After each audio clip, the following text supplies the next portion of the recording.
when we go pick a restaurant, we take a bunch of time to look at the Yelp reviews and what kind of menu to have, ambiance, drinks, etc. But we put products that are supposed to be health products in our body. We take zero time researching. Research to find out this vertical is full of people that buy synthetics from China that are absolute crap, but their marketing is phenomenal. So we pay for marketing and we put stuff in our bodies and our families' bodies that should never be there.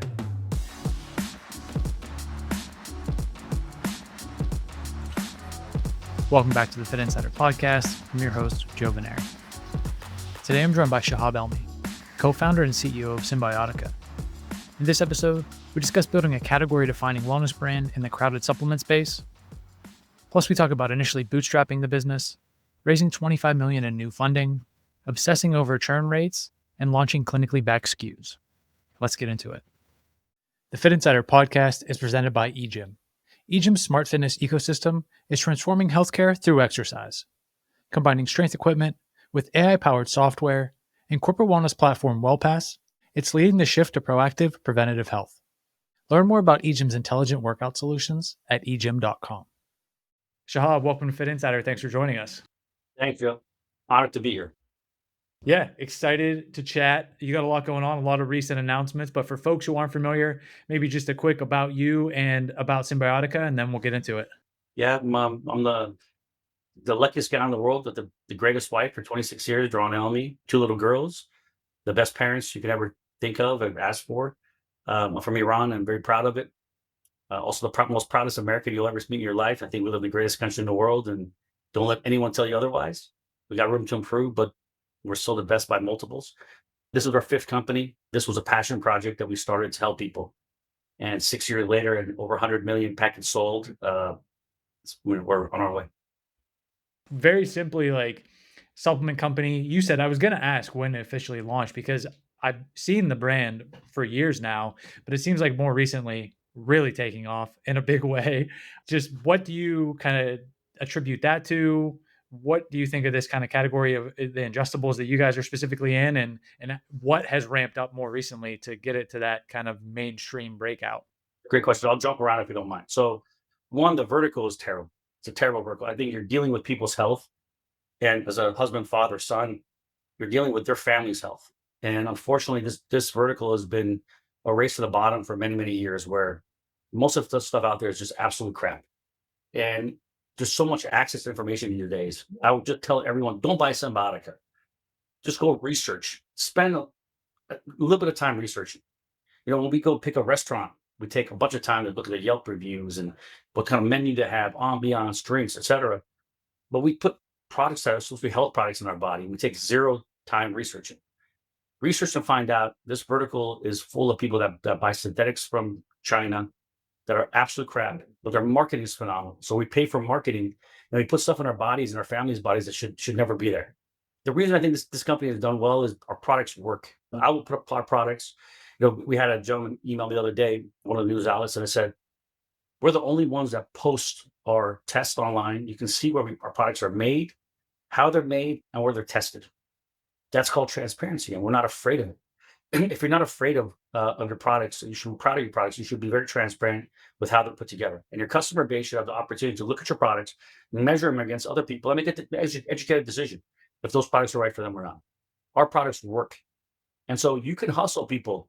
And there's a lot of those brilliant hustlers these days on the D2C brands. It takes almost nothing, by the way, Joe, to start a D2C company. You can do it with $1,000 and a co-manufacturer and a 3PL, and you're up and running. And that's the downside of this thing. And if your products don't work, you can still get a bunch of sales for a short period of time. And you go away, you come back, you get under a different brand and do it over and over again. Our churn, Joe, and I'm going to share this first time publicly for you.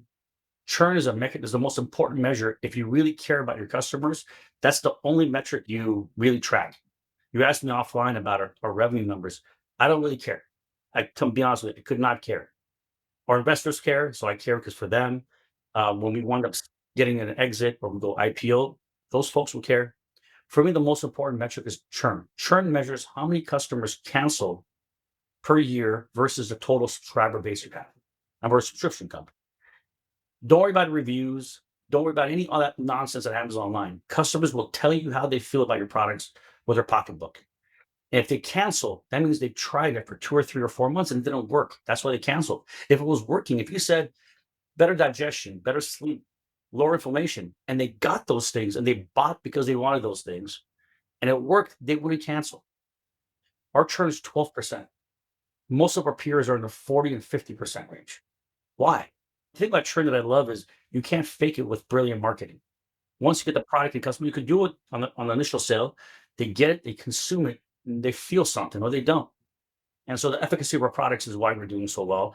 And also, we've been really lucky, man, to be frank with you. I know I spoke at Harvard last year and I was selling the entrepreneur program. These are some of the smartest people on the planet. They wanted a formula for me that they could replicate. I don't have one. I'm sorry.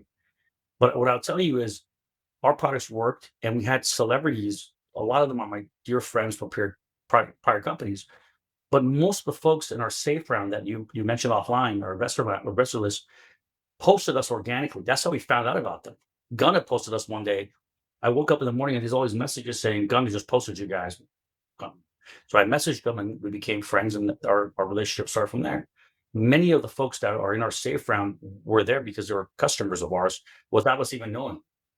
And that's why it's an authentic movement. You're not paying celebrities. By the way, we've never paid a celebrity to make a post, and we'll never do it. Under my watch, we'll never ever pay a celebrity to hold a packet and say, buy this. Our competitors love to do it. We'll never do it. Because that means the monies are the same monies. So the math is the same math. Where you put your money, your reinvestment is important. We put ours into R&D. We put ours into the raw ingredients that go into our products. That's the most important thing for us.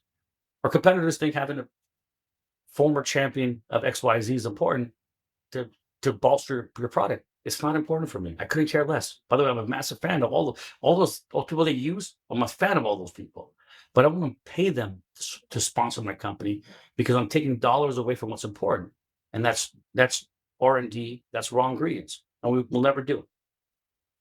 The supplement space, I feel like talk to a lot of founders, some really incredible, kind of supplement brands and CPG brands, or folks that want to get into that space. And look, it's so crowded. It's noisy. It's marketing. It's all the things that you kind of said. And then there's when you talk about transparency, ingredient quality, bioavailability, form factor, like all the things that you're like really nailing. Were those at the outset, like the insight, you're like, hey, obviously this space is kind of broken and it doesn't have the regulation and it has all this kind of noise. If we do these one, two, three things, like this is how we have a breakout company, or was it kind of arriving at it through trial and error? Like, how did you actually get to that place? Monday morning quarterback. I don't want to say I'm such a savant that we built that. That's not what happened, man. But I will tell you, we built 5 iterations of Cymbiotika. That was our original business plan. So version 1, 2, 3, 4, 5. First version V1 was just take a year to understand the business. We took 2019 to just understand what this business looked like, who our competitors were, how they were succeeding, how they're failing. What we came to a conclusion with is that we couldn't find a single company that was at scale selling high quality products. Not a single one. I won't mention the names. I don't want to help them on your podcast, but there are companies out there that make phenomenal products. I'm telling you, A+ caliber product. They can't do it at scale. They just haven't been able to get the marketing right, the branding right. That umph that comes behind it wasn't right. Every single company that we bookmarked that was crushing it. And by crushing it, we used 100 million plus revenue back then, $100 million annually as the barometer or more. And we couldn't find a single one that made a good product. Not one. You know how hard it is not to find one anomaly? We couldn't cherry pick one company. So it became really clear if you actually make good product, you're already differentiating yourself because there's just nothing but crap out there on scale. But then once you start digging into it, you go ask yourself, why can't we find a single example at scale? When you start making really high quality products, your cost of goods sold go through the roof. Your gross margins plummet. And in the CPG space online, those are really important because the bigger your margin is, the more shots you can take in cost of acquisition of your customers. So you can spread your money all over the place on social, getting customers in. Who cares how much it costs because your COGS are so low, you only got you could sell one and makes up the cost of 50 customers that you're trying to go out. That became really clear that was the reason. So then the next question becomes, and how do you do it? How can we be different than them? We're really fortunate. We looked at the business and said, look, we're so late. We started this company in 2019. We're really late in the wellness business. The rush has already kicked in. And how do you recover from that gap? So the two things we're missing was we're self-funded until we had our state fund, which I'm sure you're going to ask questions of. But prior to the state fund, we're completely self-funded. So one was we didn't have the firepower cash-wise our competitors had. The second was we're brand new. They had 10, 15, 20 years on us. So how do you make up that gap? We became massive contrarians. I don't have a lot of rules in this company, but one rule was do not emulate anyone. I don't even care if it's the right thing to do. Do not emulate them. If you're 10 miles behind and you're running the same exact speed as a front runner, you will never, ever catch them. So I'd rather go down in the blaze of fear, swinging, than repeat what other people are doing ahead of us and still be 10 miles behind them until in eternity. We'll never do that, our business that way. But what that culture really made happen, what that culture generated, were ideas that had never been thought about in this business. For example, there's tiered bundling, which seems really normal now because everyone's doing it. We wrote our own bundling code that said if you buy 2, you get a set turn discount, 3, 4, 5 month subscription. Then you're able to pull and push different products within the subscription bundle to make that perfect solution for you. What that created was lower churn and higher LTV, and other people weren't doing it then. Everyone does it now. No one was doing it then. We started thinking about things differently. We brought our customer service completely in-house. No company our size was doing customer service. They're actually right down, this is my office, about 20 feet that way. They were sending it overseas because it was so much cheaper. And for those who are listening who may wonder how much cheaper, between 90 and 95% per person cheaper to go Philippines, India, or otherwise. We bought them in-house. So we're paying 90 to 95% more. Why? We bet on the fact that if you provide an elevated customer experience, customers will pay for it versus going overseas and having these very informal relationships with people they'll never see again. When you call here and ask for Tyler will pick up and know your family history and what you've gone through, and you have a relationship, and we take it seriously. Then we brought our marketing in-house, where all our competitors were using digital marketing firms, which is fine. We believed if we have dedicated superstars in the building, they can find ways to catch these other folks. Most digital marketing firms, if you take your business there, they'll have 15, 20 different, each person will have 15 or 20 different accounts. How could they possibly live and understand your business as well as someone sitting out there? The third thing is we bought 100% of our tech in-house. We don't outsource our website development. We have an entire AI team here. We write code all day, actually right here, all day long. And so we start doing things against the populace and start catching people in increments over time. So if you're going to be in a business, if those of those are out there thinking about starting a company, be prepared to do things differently. I heard this quote, I forgot who gave it to me, who said it. It was someone, one of the massive entrepreneurs. I think they said something to the effect of, find a solution to a popular conventional wisdom that's always been incorrect.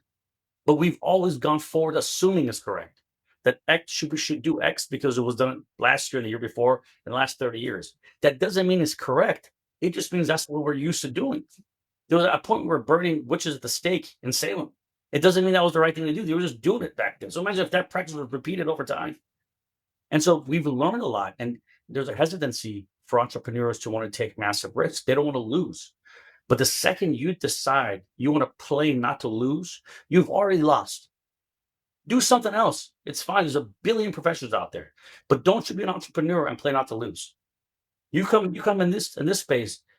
If you're in this space, entrepreneurs out there, I'm talking to you. There's a place if you guys follow boxing, there's a space in boxing called the pocket. It's my favorite thing in the world. I do some amateur boxing for the past 20 years. If you're in the pocket, it's this imaginary space where you can get hit, but you're close enough you can hit your competitor. In other words, the only way to win is to stay in the pocket. Now, if you don't want to lose, you can back out of the pocket, but you'll never win. It's a great analogy for business, or metaphor for business, because the longer you stay in the pocket, you'll take much more pain and suffering. You will be hurt. It fucking sucks. It hurts. You got to go home. You don't sleep at night. You look at your wife, you look at your kids, you think, I'm letting everyone down. You look at all your folks on equity. It fucking sucks. But the longer you stay there, Joe, the tougher you are emotionally, spiritually, physically, whatever may be, intellectually, the higher the likelihood that you will win. These seats, these entrepreneurial seats, are reserved for those who are prepared to take the punishment, and no matter what, they sit in the pocket. This episode of the Fitt Insider Podcast is brought to you by EGYM. EGYM makes some of the most innovative strength training machines on the market, but that's only one part of their integrated ecosystem. With connected fitness equipment, AI-powered gym software, and a comprehensive corporate wellness offering, it's forging the future of preventative health. Partnering with companies worldwide, EGYM's WellPass program improves employee health by expanding access to premier fitness and health facilities. Upgrading gym floors, EGYM equips every operator with smart equipment and AI tools to create hyper-personalized training plans for every exerciser. Putting it all together, they're transforming healthcare through exercise. Experience the power of EGYM's ecosystem at egym.com. Yeah, part of that decision making is like at a certain point, you mentioned like bootstrapping the company and being, maybe late to the wellness boom. I don't know if that's the case. Like it feels like it's still continuing to balloon larger and larger. But there's that decision to say we are bringing everything in house. We aren't outsourcing. We aren't, using agencies. There are higher costs to that. Was that just a product of you being able to fund that and you saw already like, hey, we can bankroll this? Or was that even this risk that you're talking about being in the pocket to say like, no, this is a huge like decision that we're potentially putting ourselves at risk, but we think the kind of results are going to pay for itself? We were on the verge of bankruptcy always, and perpetually at the beginning of this business, because we put everything back into it. We didn't pull money out of the company. We used debt facilities that were really expensive, but we needed them because we're growing so rapidly. We're taking massive risks, and we're pulling against very expensive debt facilities. And yeah, the reality is you have to be prepared to lose it all. Listen to Elon talk about how close they were at Tesla to go bankrupt, right? They were a few months away from bankruptcy. The Elon that we know would have never been here if he had just said, you know what, guys, cut cost. We'll never make it. You have to believe, if you believe in what you're doing, Joe, then you believe in it. And you better go all in and be prepared to lose it all. But there's no way you can't tap dance around this thing, man, because your competitors, like one of the things I tell our team all the time is don't ever assume that we're the smartest. We're not.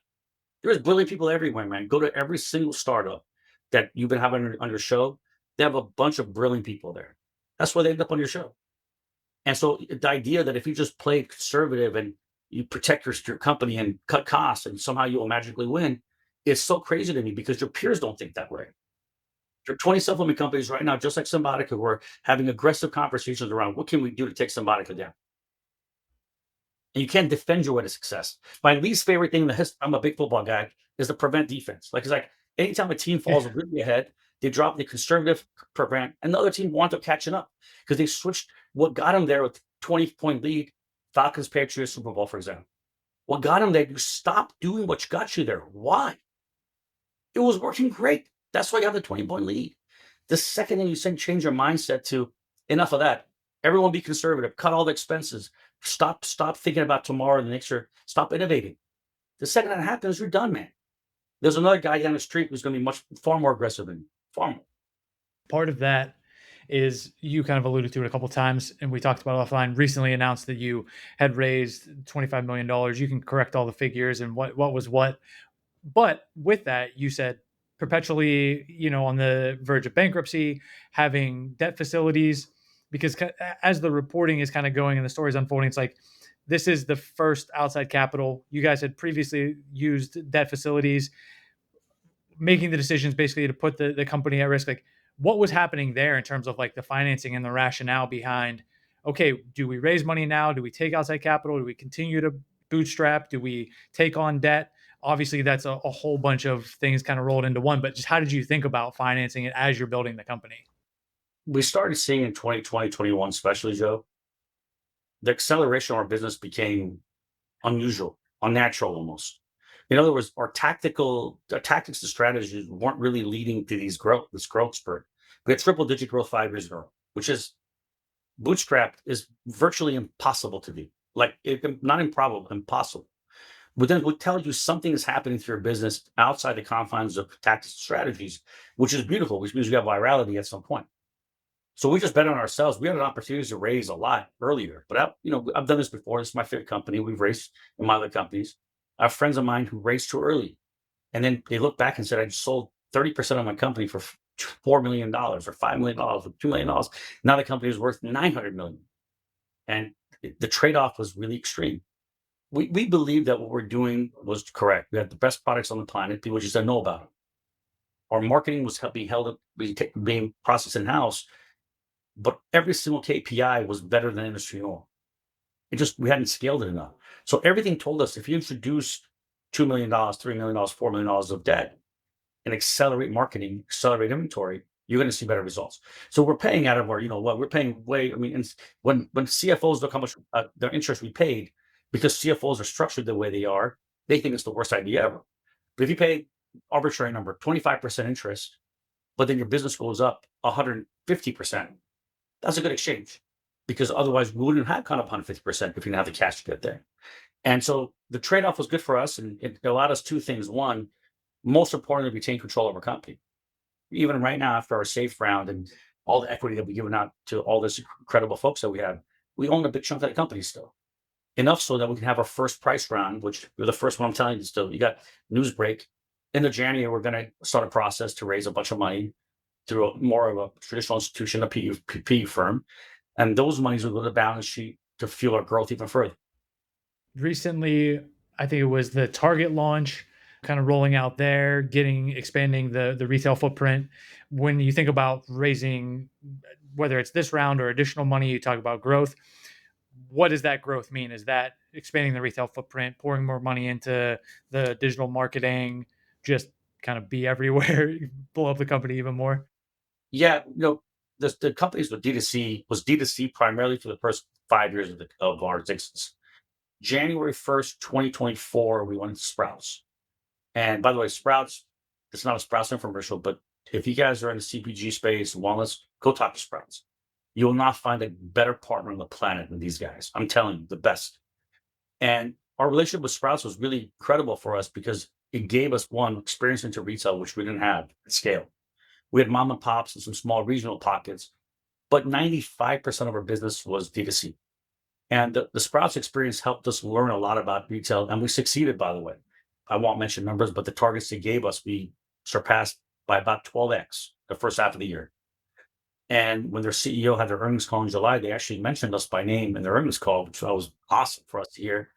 And so we succeeded, gave us confidence, but we learned a bunch. Our business going forward will be an omni-channel business. We want to be exactly where our customers want to shop. And so Target was the first one. We have a bunch lined up. I can't share it. I want to share it because I want to be transparent. Our attorney said, do not mention these names on Joe's podcast. But everyone you think of, we have lined up over the next year or so.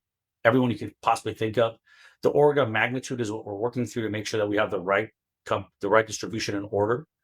But by the time in the next year, the following quarter, first quarter 27 rolls around, we'll be in every retailer that you would think of that would be appropriate from Cymbiotika. And this is an important part of our evolution because to us, we're not Republicans or Democrats. We're not religious or atheists. Our only goal is to help people get healthier, live healthier, happier, better lives. And so wherever you shop, wherever your mom shops, wherever your cousin shops, wherever your friend shops, your neighbor shops, we want to be there. And over the next 18 months, we will be. At the beginning of this conversation, you said when starting the company, like, hey, we maybe spend more time like looking at Yelp and picking up, doing more research on where we're going to go eat than we do maybe our health and the things that we're putting in our body. When you think of like the long-term vision for Cymbiotika and what you want it to represent and what you want it to be, like, how do you think about that in terms of a supplement company, a product company, a wellness company? Like, what does that impact and vision look like? Yeah, we're going to spend the next 2 or 3 years and beyond, but really aggressive the next couple of years, focus on science. And we're going to take people to task and say, if you say you have XYZ product and it does what it says it does, let's both show it to our customer base. So if you're really in this business to help people, you should have no hesitation about showing your cards. You want to help people? We want to help you. Great. We got something in common. You have a product that says it's going to do XYZ. We have our product that says XYZ. Let's get them tested wherever you guys want. And then we'll publish them for the world to see. If yours outperform ours, we get all the customers. If ours outperforms yours, we get all the customers. This is not that complicated. If you don't want to participate in this, then you got something to hide. We don't. So we have clinicals happening now, by the way. You're the first one to hear. By the way, these are all we've never said publicly, Joe. I was telling Joe offline, I'm like, what is it with good-looking Italian podcasters in this space? This is the third one I've done. I'll tell my wife, and she'll kill me for telling this. Oh my God, I'm blocked out for 1 to 2 or whatever. She goes, why? I'm starting a podcast with Joe. She looks sugar. guy's good looking. I'm like, you're definitely not going on Josh's podcast. 26 years of happy marriage in line now, at risk. If you really care, you're going to be transparent. We're about to announce that we're doing multiple clinical trials, third-party certified clinicals. By the way, you know why most wellness companies don't want to do clinicals? So it's not the money. It's they don't want to know the results. They have no desire to get those results because the plausible deniability that CEOs love. I hate it. I think it's terrible. They should ban it because what allows CEOs to do is say ignorance is bliss. If I'm being told by people that I trust within my building that my product gives 68% more better absorption, then I can ride with that. But the second you do a clinical, those clinicals come back and say, here are your results. There's no dogging that. So if then now, let's say these clinicals say there's no better absorption with your product. If you continue to advertise 68%, I'm not a lawyer. The lawyers can chime in and ping you. But if you knowingly know that your products don't have 68% better absorption, but you authorize as the CEO 68 better absorption, now you're committing fraud, and that the corporation or that you govern under doesn't protect you, which is a typical thing that executives are protected by the company. So this entity protects them, incubates them, but not for fraud. And so most of these companies, they do not have any desire. I will pay for companies who contact me, competitors of ours. You guys want to do clinical, call them. I'll pay for your clinicals. They want to do it. They won't do it because they don't know the answers. And so we're gonna do multiple clinicals. We're gonna publish them, whatever they are. I live with it because if in fact those clinicals come out poorly, they have no business. I have no business being in this company and running this company. Nothing. And so that's the first thing. The second thing is you're going to hear some noise around patents from us. And so we're going to take people to task around patents and say, do you really have liposomes? If you do, what kind of mechanism are you using to produce liposomes? And here's what we have, and show us what you got. Because if you're defrauding the U.S. customer base by selling products that cannot be validated as liposomes, then you're committing a crime. And it's not about money to me. It's what's the right thing for our customer base. We're going through the process now. We're actually testing our own products to ensure they have liposomes, and if they don't, we'll make sure we address it or change the formulations. But we're really confident based on our scientists that our liposomes hold up. What's kind of on the roadmap, or what are you excited about? Or is there anything we should look out for from you? I feel like you said, you've given us a glimpse into more than a few things maybe that you haven't talked about yet. But is there anything specifically, whether it's product launches or continued expansion, or even what you're talking about with the team, that you're excited about or looking forward to that we should also look out for? We have some products coming that are incredible.